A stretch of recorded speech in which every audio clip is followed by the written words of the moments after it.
Hello, everyone, and welcome to the most prominent podcast for your New Japan Pro Wrestling content. It's Chris Cortez here at Chris's Chaos, only at ChannelCortez33, covering the New Japan Pro Wrestling's G1 Climax 34 nights 11 and 12. Night 11 held on August 6th, and night 12 held on August 7th, the very next day, both in Korakuen Hall. This hall was pumped up. The audience, those two nights were excellent. And I am just getting more and more into this G1, especially after these two nights.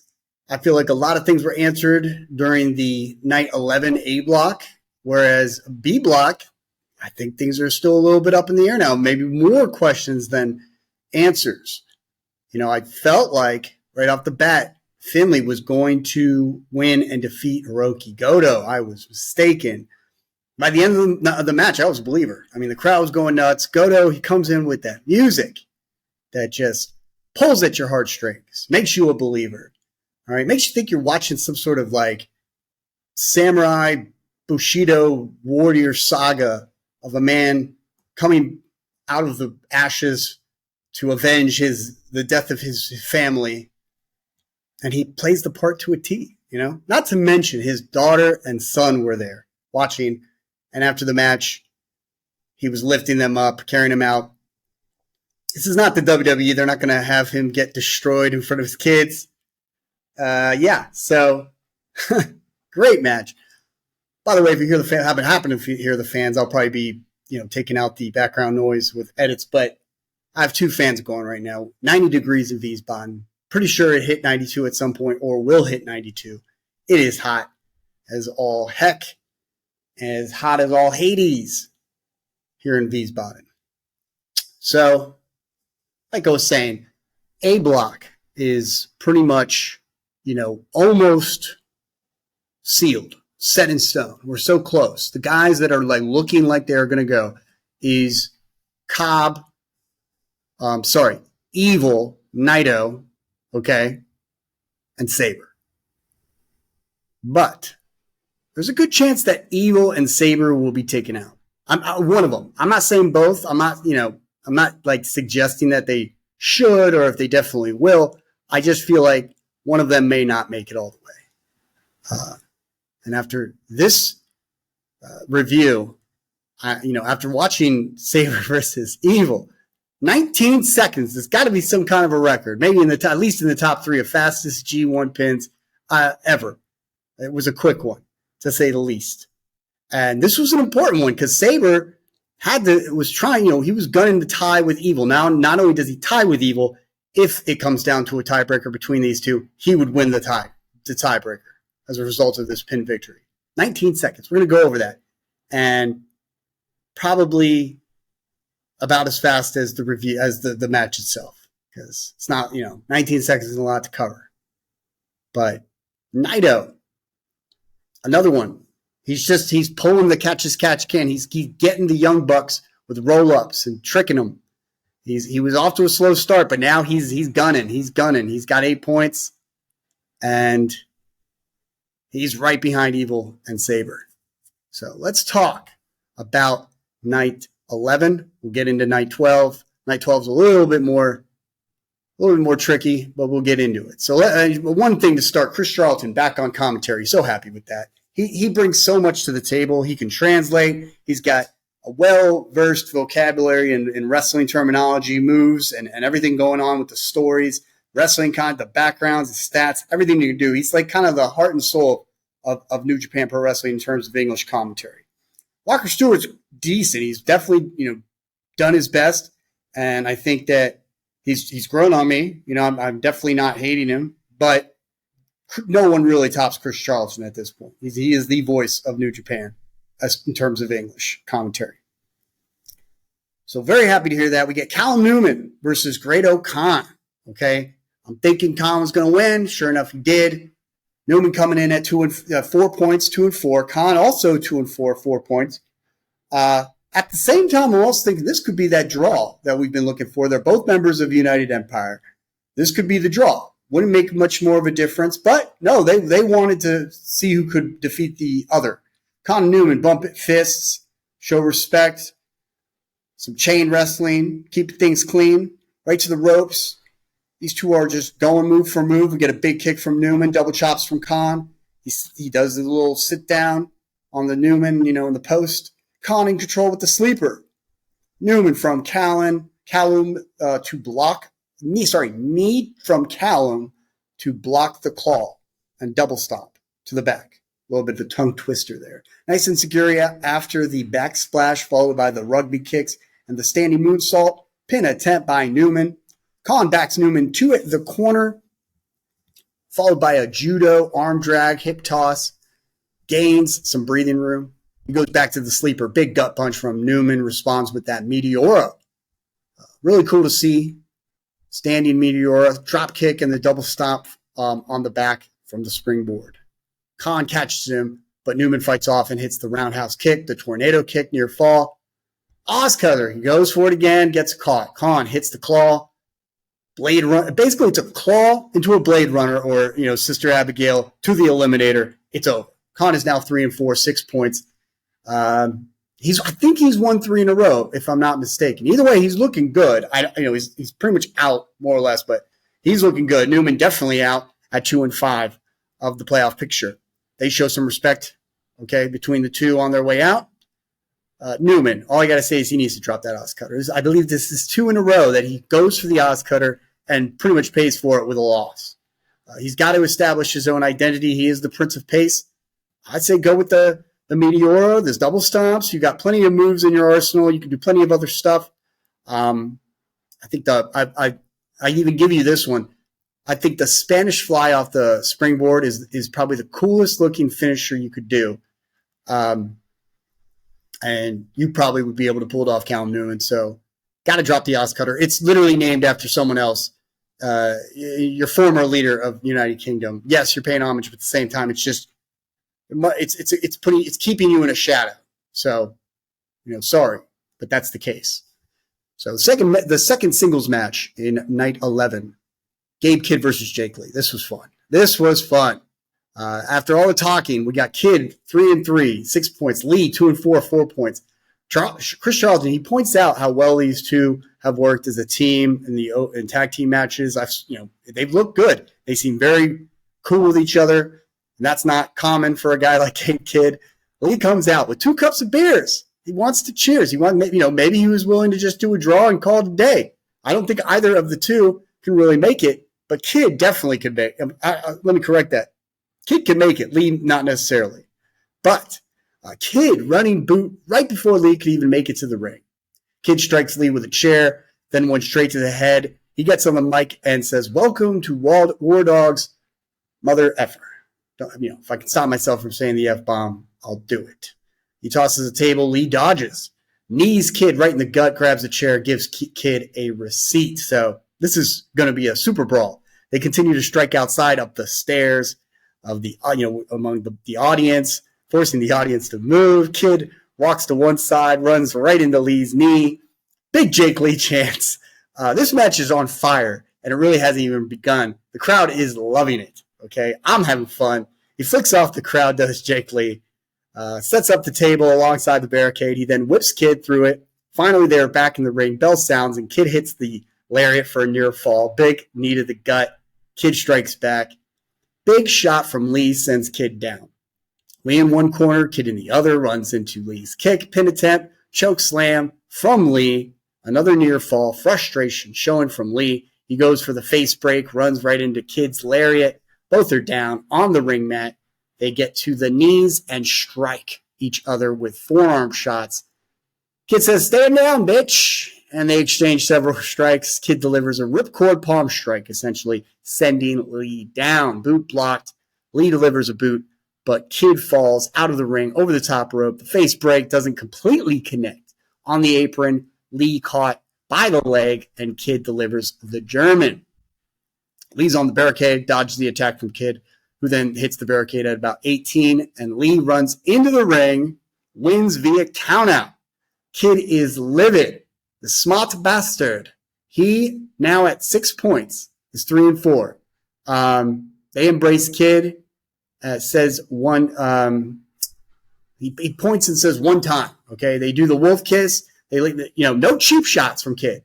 This isn't like his, show of respect to Takagi followed by a low blow or something. This is his dog. This is war dog. Smart bastard. Jake Lee. Love this guy. And he's now at 6 points. He's still obviously probably. It's hard to kind of factor in. There's always like some. There could always be some sort of issue or consequential thing just something that happens that somehow gets somebody in who's maybe 8 points. But at this point, Gabe Kidd and Jake Lee are not going to the playoffs. So there you go. Anybody that's not at 8 points at this point is most likely not going or just not going. That's it. Zack Sabre Jr. versus Evil. Highly anticipated. Because at this point, Sabre has a chance to tie it up with Evil, as I mentioned earlier, essentially take the lead due to a victory. And it's at this point, I got to say, it was like the most important match in G1 for the moment. And when you think about it, at this point, Sabre, he comes out and he's in Evil's arms in a headlock, and Evil is dragging Sabre to the ring with Togo, also tagging Sabre. You get some dick sand in the eyes of Sabre. Magic Killer delivered, bell sounds, and only he goes for a pin attempt, does Evil. Two more pin attempts, another one and another pin attempt. Then Sabre, I don't know, rolls up, wins. First try, 19 seconds. Again, may very well be the fastest win in G1 history. Sabre leads G1 and the A block now. Now he leads, just like that. He leads the A block and the entire G1 for the moment. I'm sure his next match will not be as easy. You got Tetsuya Naito versus Shota Umino. Okay, these next two matches, especially after that 19-second, you knew these were going to be bangers. Okay, and they did not disappoint. Naito and Umino both 3-3 at 6 points. Bell rings and Umino immediately attacks with a drop kick, strikes, drop toe hold to the DDT over the rope, on the apron, to the floor, running drive, what was it? A drive-by to Naito is what it was. Yes. So that I hadn't seen before from Umino, but otherwise he's delivering all his usual arsenal. Big tornado DDT off the apron to the floor. You get the drop kick from the top. All signature. Umino key in the ignition, near fall, goes for Death Rider, and is driven to the corner. Atomic drop by Naito. Neck breaker, using the top turnbuckle for more leverage, does Naito. Naito shoves Umino with his foot to the apron, taking the more methodical route. No surprise here. He's looking more like a heel, but he's still the face. Hits the neck breaker on the apron, then drop on the floor, and another neck breaker on the floor for good measure. Umino clutches the neck. He's hurt. Naito takes a breather on his back, just relaxing. Umino back in at just 19. Naito applies the cravat, whip, and elbow to the drop kick. He then hits another neck breaker, taking his time, gestures to his eye. He's in control. Cravat applied again, takedown while maintaining the hold. Umino strikes the torso, does hit Naito with a drop kick. Some breathing room for Umino. Lifts Naito, giving the champ a chance to drop Umino and apply the crucifix scissors. A full Nelson with the legs. More pressure on the neck and shoulders of Umino. This is textbook Naito, and it definitely adds to the effect. And that is his whole MO is to take out your neck and or shoulders. Leg on the ropes for the break. Naito goes for Gloria. Okay, can't get Umino up, but he holds on to the arm and continues elbows to the neck area of Umino. We get some Shota chants. Shota's definitely not hated by this crowd. They love some Umino, but I think all over Japan, Naito is the guy. Naito places his foot on the head of Umino. Some big shots by Umino, Insecurity, Naito. Blaze Blade from Umino, both down. Umino twists and shouts despite the shots from Naito. Then Trident by Umino, near fall. Naito counters with Valencia, which is essentially a brainbuster. Destino counter to a Death Rider, near fall. Umino up first from the corner, Blaze Blade. Lifts Naito for Death Rider, still only 2. Umino's raging up. Death Rider counter. Destino countered. Death Rider countered to what looks like a Destino, but it's actually a roll-up. Hybrid Mutant Disaster for Umino for the 1-2-3. Only Naito can pull it off. He's 4-3 at 8 points. Umino's 3-4, still 6 points. Naito has his eye on that third spot, possibly the second spot if he can knock out Evil. We'll see. Sonata, because he technically, okay, so what has to happen with that is that Evil can't win any more matches essentially, and Naito has to win both. He cannot tie with Evil. He lost to Evil, did Naito, so a tiebreaker would go in favor of Evil. Sonata versus Shingo Takagi. This was a hell of a match, hell of a main event. So much to discuss. And let me go ahead and take a quick look at the times. So this one went about 19 minutes and 45 seconds, just shy of 20 minutes, the Sonata versus Shingo match. It's obviously the longest one. Not hard to beat in this crowd. The only one that even was remotely close was the Naito versus Umino at 14 minutes and 47 seconds, which is the previous match. So Great-O-Khan versus Newman was about 8 minutes and 16 seconds.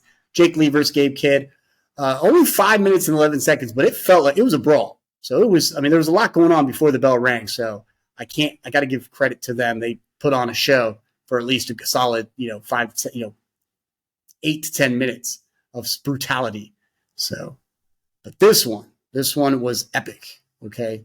Sonata, he's at 3-3, as is Shingo. They're both going for the 8 points, the fourth win. Big Takagi chance after the bell. Some chain wrestling, clean break from Shingo. One from Sonata along the rope. And nope, a shot taken and missed, but gets the headlock whip. Shoulder tackle, pushes back Takagi, but a shoulder sends Sonata down. He lifts Sonata and drops him. Big knee, but Sonata drop kicks, the best in the business. Shingo catches Sonata, sending him off the apron. A snap suplex on the floor, whip to the barricades, goes Sonata. Takagi seems to be the favorite. Seriously, with the crowd, he's the favorite. Back in the ring, hard leaping senton by Shingo, a hard knee and a couple shoulder break blocks. Shingo remains in control. Cravat applied, not common, and Sonata fights back, but Takagi big chop to send Sonata back down. So do see a little bit of Naito moves applied by Shingo. Suplex blocked, almost countered, but then Sonata catches Shingo with that Russian leg sweep. That is very common of Sonata.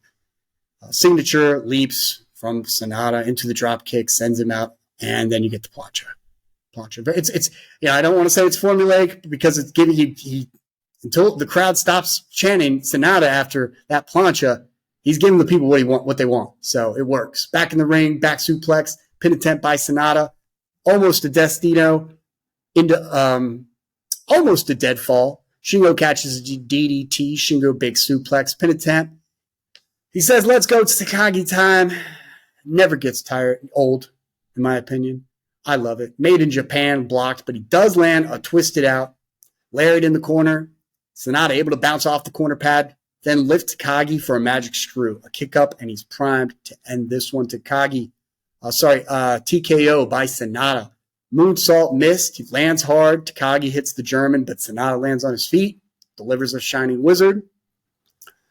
Wizard another time was blocked, and he slams the leg of Sonata, does to Takagi. We get a Dragon Screw. Blocked, and another Wizard from Sonata. Then the Moonsault connects, get a near fall. Sonata holding his knee. Calls for dead fall. Cannot get it. Shingo, he gets a Death Valley driver. Getting loud, clothesline, goes to the top, hits the suplex. This is coming to an end, but at the same time, there's a lot more to go. Sliding bomber, still only 2. Shingo goes for the Last of the Dragon or Made in Japan. Either or, countered, almost Made in Japan, delivered, but still only 2. Big Takagi chance.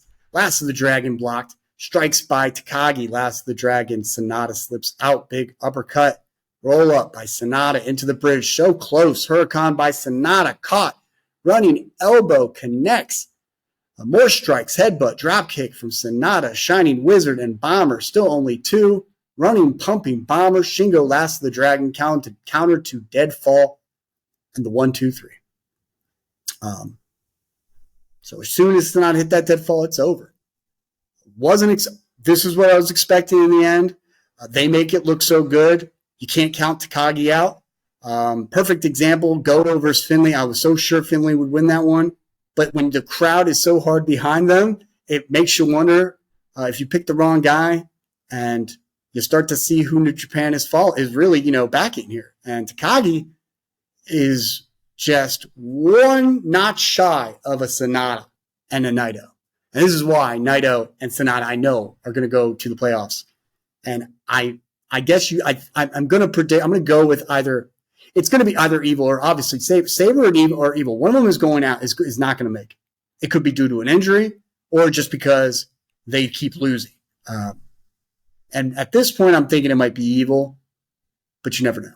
We'll talk about that when we get to the match predictions. So, and Takagi, Sonata grabs the mic. Everybody in the sold out Karakulan Hole, he's saying thank you to the people in the venue. Thank you for the people watching on New Japan World. Takagi, even thanks to Takagi. I mean, again, this guy is being chanted. He joins in on the Takagi chant, TKG, if I'm not mistaken. Gets the sea of lights with the phones. I haven't seen that in a while. Then again, Sonata hasn't really closed too many shows with a win in a while. All throughout last year's G1, he was doing it. He was headlining as the champion. He was headlining quite a bit, and he went like he did a clean sweep throughout the round robin. It was pretty amazing. A Block, I beat Takagi. He's kind of all over the place. He's talking about things like, you're my favorite, you're not my favorite, Croco and Hall, something along those lines. But backstage, Sonata says his first match with Takagi brings me back to 2018 when he was in LIJ, and now to wrestle him, it's like we're around the same generation, but Shingo has a lot more to give. Kind of hinting that, they're very close, but it's still very much Sonata's time. So Evil still leads with Sabre at 10. But Naito and Sonata trail right behind with 8 points. And if Sonata ties with Naito, Naito's going to win. Because Naito does have a win over Sonata. So, leading me to believe that Sonata and Naito will surpass Evil, most likely. So, Sabre looked pretty good. I thought I was worried he might have been injured. Or at the, other case, if it was like a storyline and they were going to knock him out. But after this night, Sabre's looking very, very good. So, and Chris Charlton was very happy. Again, Shannon, since he had returned, since the last time he was commentary, that Sabre is bringing it home, the IWGP title. It's a great card, So I'm looking forward to. I cannot wait for the playoffs. But I love, making these last predictions. Let's talk night 12. A lot of notes to cover here. Got to knock it out. So let's start with Jeff Cobb versus Bolton Oleg. Cool little match. I enjoyed it. This one, it went about 10 minutes, 9 seconds. Went exactly went the way I expected it to with Cobb winning. They had a fun match. They can't be that familiar with each other in terms of, they don't have that much, history with each other. Oleg being kind of new to the game or newer. They start out with some Greco-Roman wrestling, essentially. Look cool. You get a clean rope break. Then you get some folk style, freestyle wrestling, some a waistlock takedown, Oleg. Cobb exits the ring to regroup. A quick shot to the face of Oleg. Headbutt by Cobb. Oleg responds with a slam. Oleg proceeds to strike Cobb into the corner. Cobb fires back with hammers to the back of Oleg, who falls.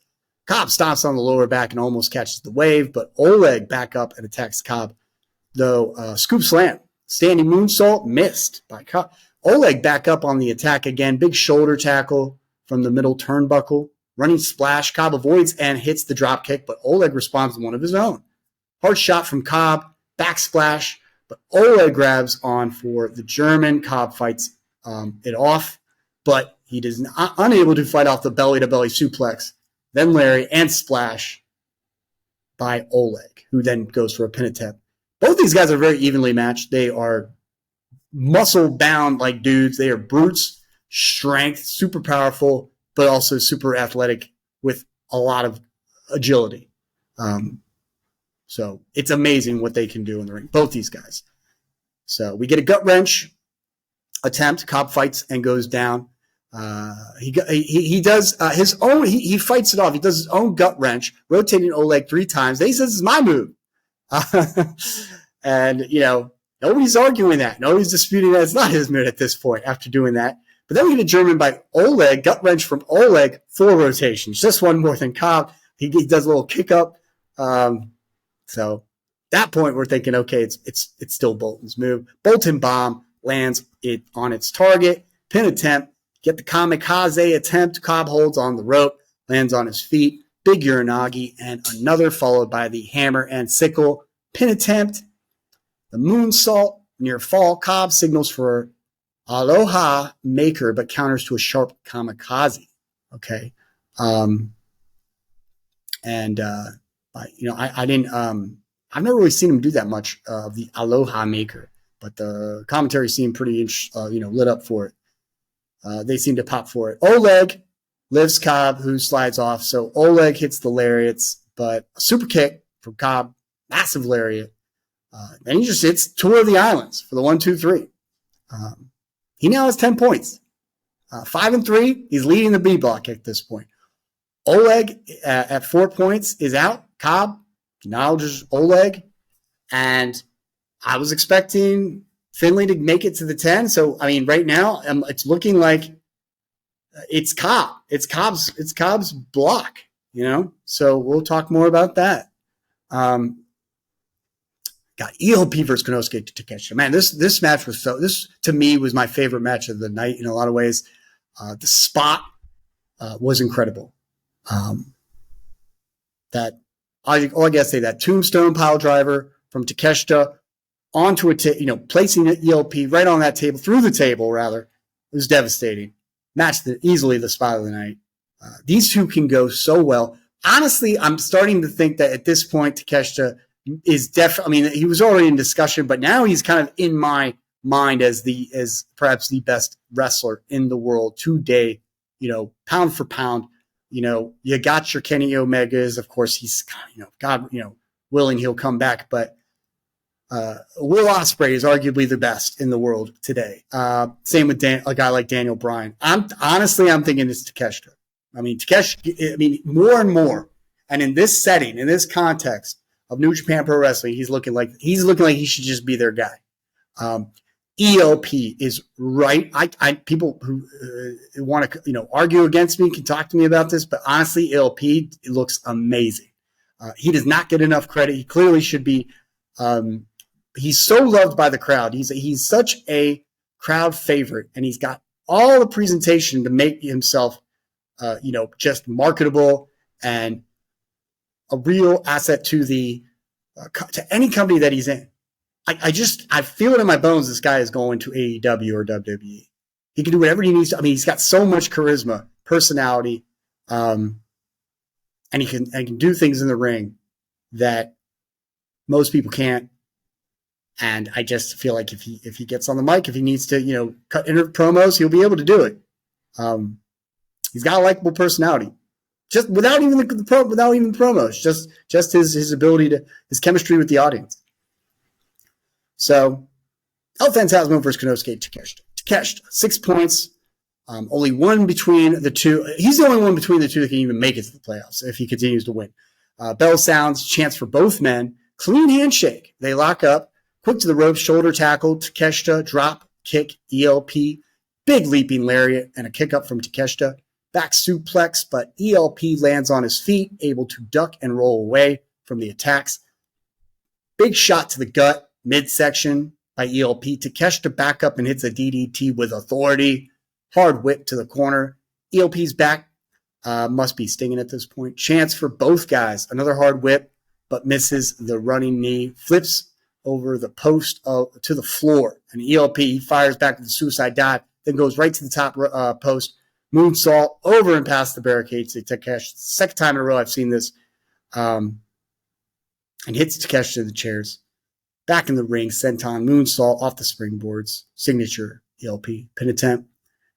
Hard elbow shots exchanged. Boot from ELP. Whip reversed. ELP caught right into Takeshita's blue thunder bomb. Every time I see it, I just think it looks better and better, that thunder bomb. Near fall. On the apron, hard kick to the head. Takeshita table was set up. ELP going for CR2 on the table. It's blocked. Get a hard shot and knee from Takeshita. He tries to lift ELP, who fights away. Takeshita up top. ELP joins. him for what looked like a superplex attempt. ELP, after some hard shots, gets the Huracan. Thunderkiss 86 connects, near fall, strikes from Takeshita, Inseguri from ELP, boot from Takeshita, Poison Rana from ELP. They're going back and forth, Lariat and a CR2 from ELP, near fall. On the outside, thrust kick from ELP. Takeshita kind of falls on the table. ELP looks to go up top. Yato says no. This is the second time, a second match that ELP's decided, I'm going to do something crazy like this, and Yato talks him out of it. Well, this time he paid for it because Takeshita meets him on the apron, catches him off guard, lifts ELP into a tombstone, spikes ELP on the table. It was devastating. ELP, after that, it's over. I mean, ELP gets up, he falls down again. He gets back in right at like 19, right to a hard punch from Takeshita. Roll up from ELP, super kick, falls on Takeshita, still a near fall. Strikes exchange, but very weak. Some elbows from Takeshita to send ELP down. ELP signals for the end, makes that gesture, and spits in the face, like he's begging to be taken out of put out of his misery. Roll up only 2. Super kick, though. CR2 attempt. Takeshita hits that wheelbarrow German, the lariat, running knee. Still only 2. And ELP, he's raging, okay? But Takeshita hits that raging fire, and it's over, okay? At last, the win for Takeshita. He's at 8 points. I seriously have no doubt this guy's going to the playoffs. But I said the same thing about Finlay. Finlay's going, but at this point, it's right now Finlay is tied with Takeshita. So we need to, and so is Goto. So we'll talk a little bit more about that after the Finlay and Goto match. One more win, and he's most certainly in. This is a hell of a match. He applauds ELP. He hugs ELP, who's out of the G1, but still putting on bangers like nobody's business. Yato, of course, that helps him out on the way out. Yato, stop telling him not to do those high-risk moves. I think that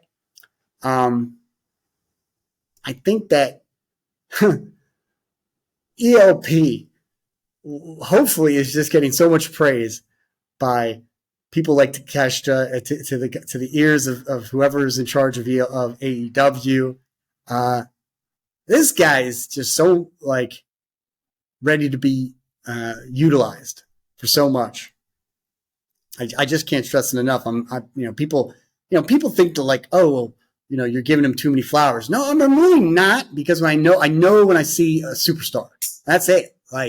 You gotta have. For those of you that don't see it, you're just short-sighted. You don't see things. That's why you don't praise unless that person has already accomplished everything they need to accomplish. You got to see the potential for what it is and then shoot for it. That's how you get success. Okay, that's how you know who's coming and who's not coming up. ELP, he's got all the tools. He's got everything going for him except for the push. He's clearly not being pushed. And there's clearly something going on. The storylines tend to leak out a little bit of the truth. Hikuleo already left. The Guerrillas of Destiny have pretty much all but left. They're in the WWE. Hikuleo is probably on his way. ELP was with them. He was with his crew. He was essentially like a honorary Guerrillas of Destiny. So where does he go from now? And is it looking more and more like he's already on his way out the door, and now he's getting the graduation goggles, and that's why he's kind of a little bit somber on his way out? These are the questions that I ask, because he's a superstar, and that's it. So, but I'm glad he's looking good throughout the G1 during the second half of it. Yota Tsuji versus Nari. This match wasn't my favorite match, but it did what it needed to do. A lot of test of strengths, a lot of this was a matter of who's going to be the harder, the brawler, the stronger. I think I went with Yota Tsuji, and sure enough, that's the case. So, that's what I mean by a lot of questions. Now, Yota is also at 8 points. So it's, again, B block is all over the place. Except for Jeff Cobb. Jeff Cobb is leading. If he can get at least one more win, I think he's surely in. But again, this is anyone's bet in the B block. Hanari also was at 6 points. So they do a little shoulder tackle exchange. Hanari winning that one. And Yota back up to give a hard shoulder tackle, test of strength. Hanari winning it out. They both attempt lifts. Some lifting over here. Hanari lifts Tsuji, who lands on his feet. Hanari from the middle rope hits Tsuji with the knee. strikes from Hinari. Hard lariat in the corner. Hinari drops Yoda into the senton. Headbutts from Hinari. Combination offense from Yoda, including the stomp. Huracan from Tsuji. Suicide corkscrew over the top. Very nice from the big guy, Yoda Tsuji. We get Yoda chants all around. Back in the ring, Uranagi drop onto the knees. Pin attempt by Yoda. Yoda's looking good. Very confident here. Hinari, after a series of attempts, hits the suplex in the corner. Yoda catches the head and stomps down on Hinari. Places him on the turnbuckle. From the middle rope, Samoan drop by Yoda Tsuji. More elbow strikes exchange. Hook kick from Hinari. Berserker bomb near fall for Hinari. Kicks from Hinari to the chest of Yoda. Yoda catches the last one. More offense, though, from Hinari. Yoda, though, fires back with the massive lariat. Pin attempt. Hits that Falcon Arrow. Another pin attempt. Stomp for good measure. Goes for Marlowe, but it's avoided. Hinari hits the lariat. Both are down. They crash into each other. High knee strike by Yoda. Another one. But Hinari in another zone. He's trying to absorb all these strikes that Yoda's giving him. And he's in that crazy, in warrior mode. And you don't want to be on the opposite end of all that. But he gives Yoda the rampage after a knee from Yoda. Near fall. This one's clearly gone to another gear, and I definitely was appreciating it. We get a high knee to Yoda in the corner. Hard headbutts exchange. Yoda, he dodges the hammerhead. He hits that Gene Blaster spear for the 1-2-3. Yoda. Now 4-3, 8 points. Hinari 3-4. He's most likely out of the playoff picture, but still looking good. Outside, they show some sign of respect. This is Yoda's match. I mean, Yoda really, he's the type of guy. He's big enough, strong enough, intimidating enough to match Hinari, to be like, okay, most cases 9 out of 10 you're gonna intimidate, but I'm on another level in that regard. So Tsuji's a beast, and he's definitely like he's on my radar to go to the playoffs. I said it, but we still have ways to go. So that match ended at about 15 minutes and 37 seconds. The one before, Takeshita ELP, 17 minutes and 21 seconds. Just maybe 26 seconds shy of the longest match of the night of the main event. So those two matches, the ELP Takeshita match and the Goto Finlay match, epic. Okay, but this B block is full of surprises. Speaking of which, Yuya Uemura, Ren Narita. I think I was expecting Uemura to win, but nah, Ren Narita, he's got his number. Narita also 8 points. But going into this match, he's 6 points, 3-3. So is Yuya Uemura. Narita attacks Yuya before the bell. Uemura able to send Narita out of the ring. Narita grabs the legs, swings into the post a couple times. Narita slams the leg on the floor. Back in the ring, Uemura fights back, but Narita to the eyes. This is now all becoming like just part of Narita's toolkit. Go after the knee, damage it, rake the eyes, do all kinds of cheap heel moves. Sending Yuya out of the ring. Narita slams the knee right into the post, back into the ring. Narita stomps the knee. Uemura fires back. We get the arm drag, drop kick, whip to the corner, double-handed chop. Uemura from the back suplex pin attempt. Yuya goes up top. Kanemaru pushes Yuya off the top. Narita back. Now Narita applied the leg lock with conviction. Pulls him to the middle, slams the leg for good measure. Back to the leg lock. Finally, Yuya to the ropes for the break. Narita up top, rolls through. Yuya up with a lariat, sending Narita out of the ring. Strikes Kanemaru. Uemura leaps over the top and lands on both Narita and Kanemaru. That was beautiful. Narita tossed back in the ring. Yuya to the top. Cross-body connects, pin attempt. Narita almost gets the low blow, but Yuya hits the German suplex, near fall, goes for deadbolt, which is avoided. By Narita grabs the ref to pretty much block the deadfall from being delivered. Kanemaru misses the whiskey miss. I mean, everything that Uemura, he was throwing at, everything but the kitchen sink was thrown at Uemura, and he almost overcame all of it. But Narita again pushes. He even has the push-up bar. Uemura evades and hits another German. Narita gets the low blow after pushing the ref, delivering the double cross. He hits that double cross, it seems like every time it's a victory. And sure enough, this was it. So, yeah. Narita defeats Uemura. 11 minutes and 47 seconds. So, gotta watch out for Narita now. So much going on in the B block. But in a couple more matches, and at the after the next couple nights, it's going to be decided. We're going to know who's who in B block. This last match, main event, Hiroki Goto versus David Finlay, man. 17 minutes, 47 seconds. Epic match. This one pretty much makes or breaks Goto because, he's 3-3, 6 points. And that theme song, man, epic. So comes in with that emotion on his face. Finlay, 4-2, 8 points. Finlay bandage up on the left shoulder. That came up, I noticed that one, so I was thinking that might play a part. Get Goto chants throughout the crowd. Side headlock, takedown. Goto hip tosses Finlay over the top rope to the floor, back in. Gets kicked, and Goto hits the shoulder tackle on the money. Finlay lifts and drops Goto on the ropes. Russian leg sweep outside, slamming Goto to the barricade, bites him, then flicks off the crowd. Back to the attack. Hard forearm uppercut by Finlay. Some stomps, chokes Goto, saying the crowd, they believe in you. Goto fights, lands the lariat, whip to the corner. Spinning heel kick, back suplex, all signature Goto. Finlay dodges a clothesline. He clotheslines Goto over the top rope to the floor. Goto looks knocked out. Finlay, he looks like he's grasping the shoulder perhaps, but then he starts doing push-ups to show he's still good.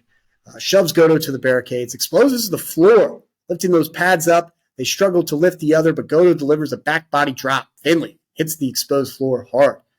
Reverses a whip to Goto into the barricades. Back in the ring, Finlay bites the fingers of Goto. Backsplash, Finlay. Goto responds with a lariat, sequence leading to Ushi-Goroshi. Strikes exchange, reverse GTR, and lariat by Goto.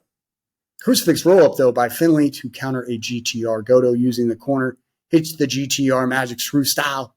It's the best way I could put it. Finlay counters it with into oblivion. Near fall, buckle bomb, power bomb. I like that sequence by Finlay. Pin attempt. Some flexing and flicking off from Finlay. Lifts Goto, who blocks and counters, hits what Walker called Shoten Kai, I guess. Both are down. Goto in the ring to distract Red Shoes, while Finlay attempts to strike Goto with the shillelagh. Goto dodges and headbutts Finlay. Tosses the shillelagh. Big kick and GTW for near fall. We get a GTW, we get a GTR, all these acronyms, all these initials. But looks cool. That's the one thing you need to know about Goto. There's a lot of drops and slams and looks cool. Counters overkill, which is caught. Strikes from Finlay. Headbutt from Goto. Eventually gets that GTR and Goto wins. Hiroki Goto, 4-3, 8 points. Raccoon Hall is chanting Goto really loud to the beat of the music. He grabs the mic and says, "It's amazing. This is the G1 Climax. To tell you the truth, he had his children to cheer." Camera pans to the kids. He said, he did his best. So now you need to do your homework. The daughter is so emotional. She's in tears, covering her face with her shirt. She's overcome with emotion, probably pride and love for her father. Looks at her, says, "Is this emotion or the fact that you have to do your homework?" A little joke. No matter what happens, he tells everyone, "I think everyone in Karakuan Hall knows in their hearts G1 stands for Goto." Get a big pop from the commentary. Chris Charlton says, "Oh, we finally said it." Lifts up his daughter, who's clapping, as is his son walking with him out of the, on the ramp. And that was your night 12. Excellent, excellent. But there's a lot of unanswered questions. So many guys that are 8 points in on the B block. The only one that's, that has 10 points is Jeff Cobb. Whereas you have two among Evil and Sabre, and you only have really two other guys in the lead, going for the gold, going for the third spot or second spot with Naito and Sonata. So, yeah.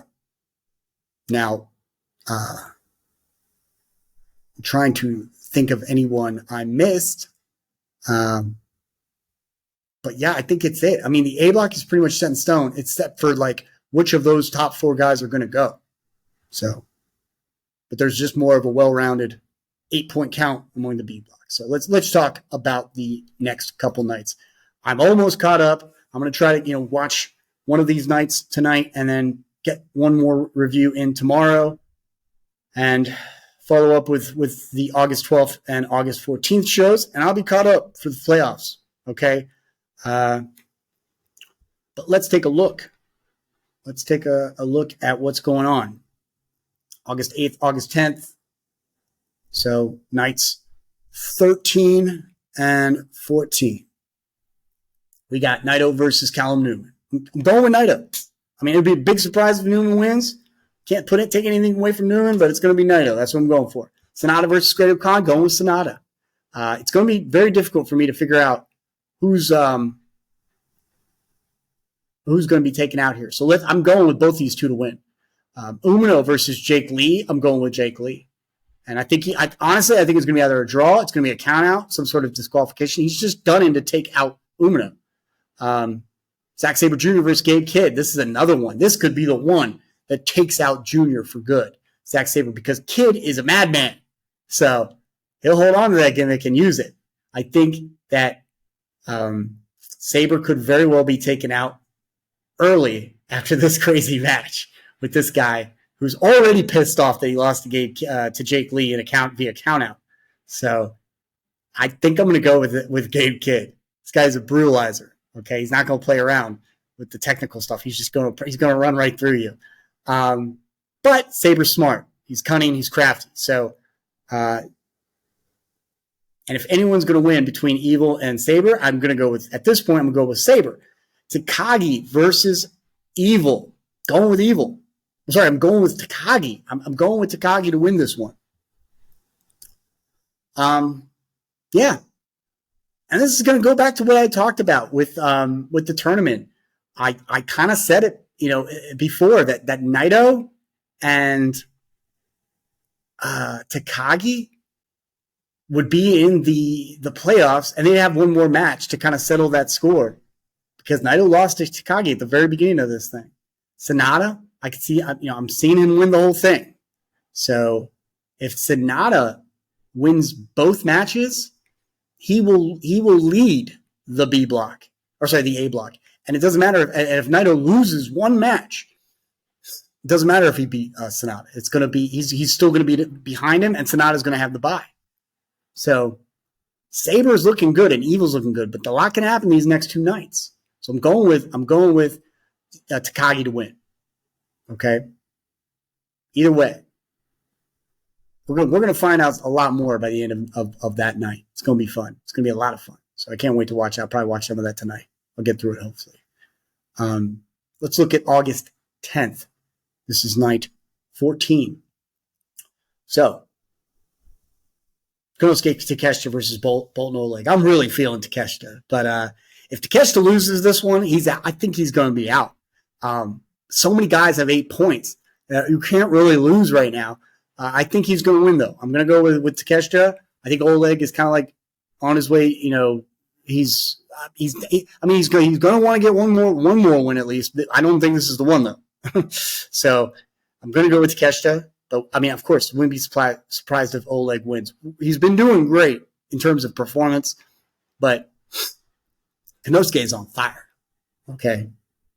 Inari versus Ren Narita. I'm going with Inari to knock out Ren Narita to kind of cancel him out. I don't think Ren Narita is going to the playoffs. If he does, it'd be awesome. Honestly, because I feel like he's doing great. I feel like it'd be amazing if he goes and Evil doesn't.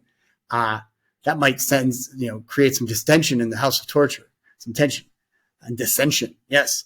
Hiroki Goto versus ELP. Okay, so now this is where things are getting interesting. Goto is like showing up to be the guy. Okay, like I feel like this could very well be Goto's G1. And I didn't know it. And now apparently I was missing something. And this is now Goto's G1 to kind of make it happen. So I don't really want to bet against this guy anymore. I think he's going to defeat ELP. But I'm still going for I'm still going for guys like Takeshita and Cobb. And then, however, Finlay, if he defeats Cobb, that'll put him over Cobb, and they will be tied. So, I'm going with Finlay. So I'm still going with Finlay and Cobb. I'm also going with Takeshita. But Goto, he's that dark horse. He's a fourth guy that could very well make it into the playoffs and knock somebody out. if EOP defeats them, that discussion, that whole thing is over, is terminated. So we like, I mean, if EOP wins, which I mean, again, I guess I could see that happening. I just don't feel it though. I feel like the crowd wants Goto to go all the way, at least to the finals, right? And just put on a hell of a performance, which he already has. And that is your G1 Climax 34 nights 11 and 12 review. Not much really has changed too much in my opinions, but that Goto win was such a surprise to me. That card was just, I mean, it was crazy. There's a lot to look forward to in the G1 Climax 34. If you're a fan of wrestling, you need to go and watch this stuff and get into it, because some of the best matches you will see are on these cards. And that Goto Finlay match, 17 minutes, 47 seconds, it's no joke. And they put on a banger. They don't let things kind of, they don't waste time. I know some people be like, oh, that means they don't breathe. They just put on. No, it looks like they're beating the crap out of each other. Okay. They just can really go. Yeah.